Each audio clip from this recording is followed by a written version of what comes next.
Assalamualaikum warahmatullahi wabarakatuh. Apa kabar anak-anakku sekalian? Semoga dalam keadaan sehat selalu dan dalam lindungan Allah Subhanahu wa Ta'ala. Baik, perkenalkan, nama Bapak Pak Wahyu Keramdani. Bapak mengajar pendidikan agama Islam. Kemudian Bapak di sini ingin membahas yaitu tentang surah At-Tin. Tapi sebelum kita membahas pembelajaran surat At-Tin, alangkah baiknya kita membaca doa belajar terlebih dahulu. Baik, anak-anakku sekalian, kita membaca doa sebelum belajar bareng-bareng ya. Wahid, Isnin, Salasa. Bismillahirrahmanirrahim. Raditu billahi rabba wa bil islami dina wa bi muhammadin nabiyya wa rasula rabbi zidni ilman warzuqni fahman. Amin, amin ya rabbal alamin. Semoga anak-anakku sekalian dengan membaca doa sebelum belajar dimudahkan selalu dalam belajarnya dan diberikan kesehatan selalu oleh Allah Subhanahu wa Ta'ala. Amin, amin ya rabbal alamin. Baik, selanjutnya di sini Bapak ingin menjelaskan yaitu surat At-Tin. Kalian juga harus tahu ya, surat At-Tin ini merupakan urutan ke-95 dalam Al-Quran. Surat At-Tin ini berjumlah 8 ayat. Diturunkan di kota Mekah sehingga disebut golongan surah Makkiyah. Surat At-Tin ini dinamakan At-Tin dan diambil dari kata atin yang ada di ayat pertama. Nah, anak-anakku sekalian, tadi Bapak sudah jelaskan ya. Alangkah baiknya kita bersama-sama membaca surat At-Tin. Kita mulai ya. Wahid, Isnin, Salasa. Bismillahirrahmanirrahim. Wattini wazzaitun wa turi sinin wa hadzal baladil amin. Laqad khalaqnal insana fi ahsani taqwim. Summa radatnahum asfala safilin. Illallazina amanu wa amilus solihati falahum ajrun ghairu mamnun. Fama yukazzibuka ba'du biddin. Alaihissallahu bi ahkamil hakimin. Alhamdulillah kita sudah membaca bersama. Nah, di sini Bapak ingin menjelaskan artinya. Dengan nama Allah yang Maha Pemurah, yang Maha Pengasih. Demi pohon ara dan pohon zaitun, dan demi gunung Sinai, dan demi kota ini yang aman. Sesungguhnya kami menciptakan manusia dalam bentuk ciptaan yang paling baik. Lalu kami mengembalikan dia menjadi ciptaan yang paling rendah. Kecuali orang-orang yang beriman dan berbuat kebaikan, mereka akan mendapat ganjaran yang tak ada putus-putusnya. Maka siapakah sesudah itu yang mendustakan engkau tentang keputusan? Bukankah Allah itu hakim yang paling baik? Nah, anak-anakku sekalian, tadi kita sudah membaca bersama surat At-Tin dan Bapak sudah menyampaikan yaitu artinya. Nah, selanjutnya yaitu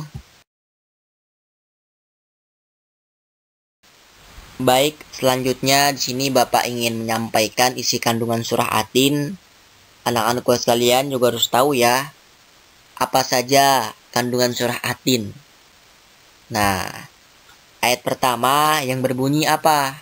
Anak-anakku sekalian, wattini wazzaitun. Nah, demi buah tin dan buah zaitun. Nah, yang dimaksud ayat pertama itu ialah buah tin ini banyak sekali manfaatnya, yaitu untuk apa? Untuk memperhalus bagian kulit, untuk mengencerkan dahak, untuk membersihkan ginjal, untuk menggemukkan badan, dan dapat melonggarkan rongga hati dan limpa. Dan zaitun memiliki kandungan minyak yang berlimpah. Nah, di sini yaitu kandungan ayat yang pertama, bahwa buah ini banyak sekali manfaatnya, banyak sekali khasiatnya, terutama untuk obat. Nah, untuk obat. Nah, selanjutnya yaitu ayat kedua. Ayat kedua ini yang berbunyi waturi sinin, dan demi gunung Sinin atau Sinai.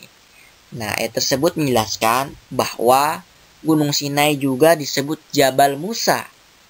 Karena di gunung Sinai, Nabi Musa alaihissalam pertama kali menerima wahyu dan diangkat menjadi rasul. Selanjutnya ayat ketiga yang berbunyi wahazal baladil amin, dan demi negeri yang aman, ini yaitu kota Mekah. Nah, ayat tersebut menjelaskan bahwa kota yang aman adalah kota Mekah. Kota Mekah disebut sebagai Ummul Qura dan tanah yang aman, karena siapapun yang datang ke negeri ini terjaga keamanannya. Subhanallah. Nah, ketika kita menginjak ke tanah kota Mekah, insya Allah atas izin Allah kita terlindungi oleh Allah Subhanahu wa taala dan terjaga keamanannya. Nah, selanjutnya itu ayat keempat yang berbunyi laqad khalaqnal insana fi ahsani taqwim. Sesungguhnya kami telah menjadikan manusia dalam bentuk yang sebaik-baiknya. Nah, maksudnya ayat tersebut menjelaskan bahwa Allah Subhanahu wa taala menjadikan manusia dalam keadaan sebaik-baik bentuknya. Nah, Allah menciptakan manusia itu dalam keadaan baik, anak-anakku sekalian. Dalam keadaan sempurna, dalam bentuk fisiknya. Nah, kemudian manusia memiliki akal, jasmani, rohani, dan nafsu. Sedangkan hewan hanya memiliki jasmani dan nafsu saja. Nah, ayat keempat ini ada memiliki perbedaan antara manusia dan hewan. Manusia memiliki akal, jasmani, tubuh yang kuat, tubuh yang sehat, rohani, hati yang mempunyai keimanan, dan hawa nafsu, dan sedangkan hewan tidak memiliki akal, hanya memiliki jasmani dan nafsu saja. Nah, yaitu ayat keempat. Nah, selanjutnya itu ayat kelima yang berbunyi summa radatnahum asfala safilin. Kemudian kami kembalikan dia ke tempat yang serendah-rendahnya. Bahwa ayat kelima ini menjelaskan Allah Subhanahu wa taala mengingatkan manusia, sekalipun mereka sempurna, tetapi dapat turun derajatnya menjadi hina karena pengetahuannya, karena sikapnya, dan karena perilakunya. Apabila telah keluar dari aturan yang telah ditetapkan oleh Allah Subhanahu wa taala melalui rasulnya. Nah, jadi ayat kelima ini bahwasanya Allah ini memberi peringatan kepada manusia. Nah, bahwa manusia itu sebenarnya itu memiliki derajat yang paling tinggi di sisi Allah Subhanahu wa taala. Akan tetapi dapat turun derajatnya karena apa? Karena tidak memiliki pengetahuan, karena akhlaknya buruk, karena sikapnya itu buruk. Contoh, ada seorang anak yang pintar dalam pengetahuannya, tapi dalam sikap dan perilakunya itu buruk, tidak sopan, berkata kasar, berkata kotor. Nah, apakah itu termasuk manusia yang baik di mata Allah? Tentu tidak. Nah, inilah ayat kelima ini menjelaskan bahwa turunnya derajat manusia itu dikarenakan kurangnya pengetahuan, perilakunya tidak baik. Nah, ketika kita ingin memiliki derajat yang paling tinggi oleh Allah Subhanahu wa taala, dengan apa? Dengan pengetahuan, dengan kita belajar, membaca Al-Qur'an, dengan kita membaca materi-materi pembelajaran, dengan kita bersikap yang baik, memiliki sopan santun, memiliki tutur kata yang baik, berbicara yang baik terhadap orang tua, perilaku yang baik. Nah, itu insya Allah derajat manusia yaitu akan tinggi atas izin Allah Subhanahu wa taala. Selanjutnya yaitu ayat ke-6 yang berbunyi illallazina amanu wa amilus solihati falahum ajrun ghairu mamnun. Kecuali orang-orang yang beriman dan beramal soleh, maka bagi mereka pahala yang tiada putus-putusnya. Maksudnya yaitu dari ayat ke-6 ini bahwasanya orang-orang yang tidak pernah hina adalah mereka yang beriman dan melaksanakan amal soleh. Orang yang demikian itu selamat dari hinaan dunia dan akhirat. Nah, oleh karena itu anak-anakku sekalian, kita ingin menjadi makhluk yang baik di mata Allah Subhanahu wa taala dan tidak pernah hina di mata sama manusia dan di mata Allah Subhanahu wa taala. Dengan cara apa? Dengan cara beriman pada Allah. Melalui apa? Melalui ibadah sholat kita. Sholatnya jangan ditinggalin, sholatnya jangan lupa, sholatnya harus tepat waktu dan sholatnya harus berjamaah. Dan melakukan amal soleh. Amal soleh itu melalui apa? Melalui kita saling menolong terhadap teman kita ketika teman kita membutuhkan. Nah, dan saling membantu pekerjaan orang tua yang ringan-ringan. Nah, itu adalah perbuatan amal soleh kita. Dan insya Allah ketika kita melakukan itu semuanya dicatat oleh malaikat. Dan insya Allah di mata Allah kitalah yang paling mulia di sisi Allah Subhanahu wa taala. Selanjutnya yaitu ayat ke-7 yang berbunyi fama yukazzibuka ba'du biddin. Maka apakah yang menjadikan kamu mendustakan terhadap pembalasan sesudah itu, yaitu sesudah datang keterangan dari Rasul. Nah, maksudnya dari ayat tersebut bahwasanya pada hari kiamat nanti ada hari pembalasan terhadap perbuatan manusia yang baik dan buruk. Manusia seharusnya tidak meragukan adanya hari pembalasan. Nah, ketika kita melakukan amal-amal kebaikan, ketika kita tidak sengaja melakukan amal-amal keburukan, itu semua dicatat oleh malaikat dan nanti di akhirat nanti akan dipertanyakan.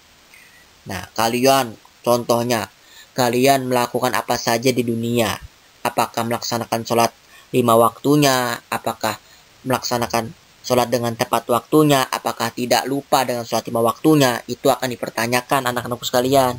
Dan akan juga dipertanyakan amal-amal kebaikan. Apakah kalian membantu sesama teman yang teman kita membutuhkan? Apakah kalian membantu orang tua ketika orang tua ingin meminta pertolongan kepada kalian? Nah, itu semua dipertanyakan oleh malaikat, yaitu pada hari kiamat di akhirat nanti.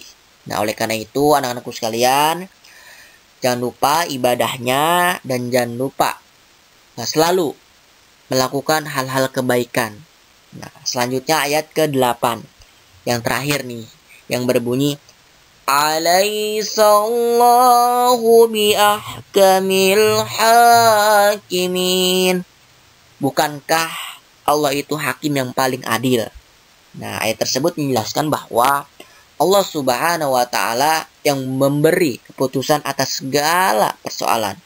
tiada perbuatan walau sekecil semut, walau sekecil atom pun yang dapat terlepas dari pengadilannya.